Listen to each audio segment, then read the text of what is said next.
Alex Miller, the race director for SVRA. Welcome. We're happy to be back here this year at Sonoma.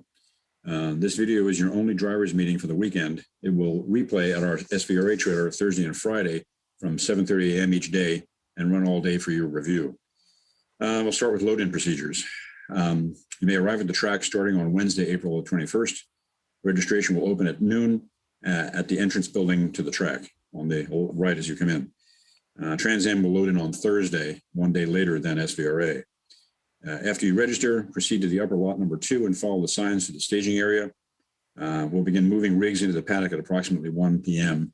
on that day. So rigs will be escorted down into the paddock for placement in the lined off paddock spaces. Thanks for your patience during this process. It should go fairly smooth, but it does take some patience, so thank you. Important things for you to need to know. First, be sure you're following the schedule that you got from registration. Things do change at the last minute. We want to be sure we're on the proper time schedule so you don't miss a session. For test day, you do not need to go through tech to run the test day on Thursday, but sometime during Thursday, you need to get your car teched so you can practice on Friday and run the rest of the weekend. With regard to tech, we'll be doing a rolling tech format at Sonoma throughout the weekend. Just place your helmet on the roof of the front of your car. When you have your gear and car ready, have it totally ready to go so the tech inspectors can come in and tech you quickly. Our inspectors will find you in the paddock and inspect your car right on the site in your paddock. The chief of tech will be located throughout the weekend in the media center building. Thursday sessions are for your testing, not racing. Please be respectful of all the competitors who may be learning the course or sorting out their car. On your outlap that day of your first session, we'll be displaying the full course yellow flag to show you where the flag stations are. Please observe them at this time. These stations are your lifeline to on-track information. Please comply with corner station requests. Flags. SVRA's impression of VMC, we use the VMC rules, and so we're going to talk about some flags for a minute here. Checker and black flags will be displayed at start-finish with a warning flag shown at turns 5 and 9. Please do not blow the checkered flag. Come in when you see it. Waste a whole lap of runtime when you go around again. And then there is a penalty for missing the checker. So please, when you see the checker flags, that's your signal to come in. A black flag furled at you means you did something wrong we don't like. If it's waved at you with your number on the board, come in for consultation at the black flag station in the pit lane. Red flags mean the session is stopped. Stop on track immediately. Wait for corner worker instruction. We'll either go full course yellow, then the pace car will pick up the leader and we'll have a restart, or you'll see a full course black, the session is over, return to your paddock. When the pace car lights are on during a caution period, please always follow the pace car. Do not deviate around the track. The pace car may be taking a different course to avoid an incident. Please follow the pace car when the lights are on at all times.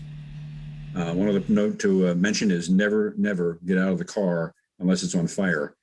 We've had that situation recently, and we want to make sure everybody remains in the car until you're alleviated by the corner stations. Yellow flags are pretty critical here. I'm very conscious of what's going on here with yellow flags. So they mean reduce speed as soon as you arrive at the first incident yellow flag station. You may race up to that flag station, but not past it. No passing under any conditions where there's a yellow flag. If momentum carries you past another car under a yellow flag, if you give back that position within the lap, there will be no penalty. Under pace car lapping, please pack up to the group in front of you. Do not hang back. We'll only go green again when the full field is regrouped and ready. Please keep up the pace. On the cool down lap, please run at 2/3 race speed to get off the track as soon as possible to allow the next session to begin on time.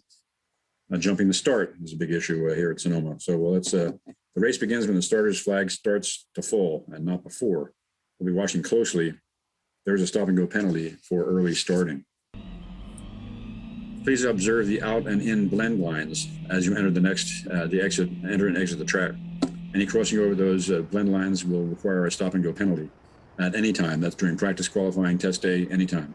The traffic's coming by you awfully quick there, and you want to make sure you're agreeing with those blend lines. Stay to those blend lines. If you go 4 wheels off during a test day, testing, or qualifying, you must report to the black flag station for a safety check.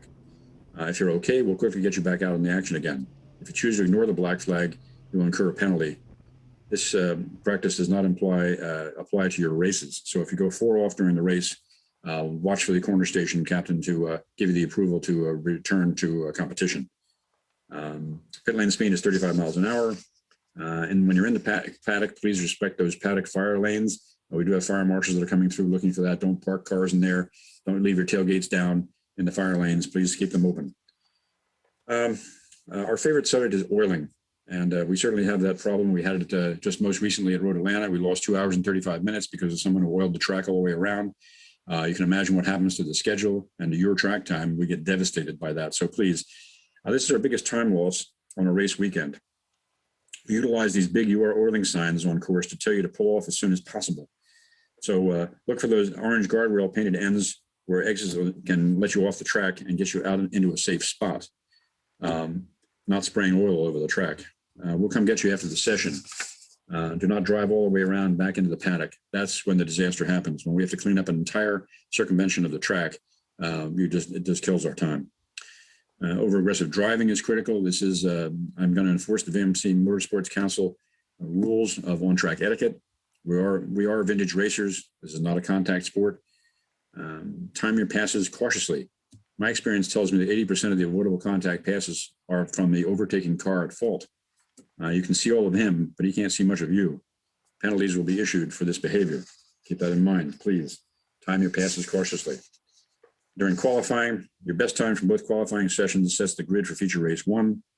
Your finishing position from feature race 1 sets the grid for race 2. The concession stand will be open daily from 8 a.m. to 2 p.m.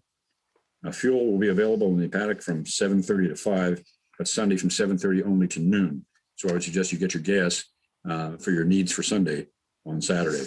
That'll be closed at noon. Sunday night stay is permissible only by moving out of the paddock and returning to lot 2 where you staged before coming in. Pets are allowed on a leash only and definitely not allowed in the pit lane. We've had that experience this year already. Shorts are not allowed in the hot pits. The Sunday afternoon Enduro competitors will have a meeting Friday at noon in the Media Center Tech area to review all the Enduro procedures. So all have a happy and safe and healthy weekend and enjoy the sport. Thanks for listening.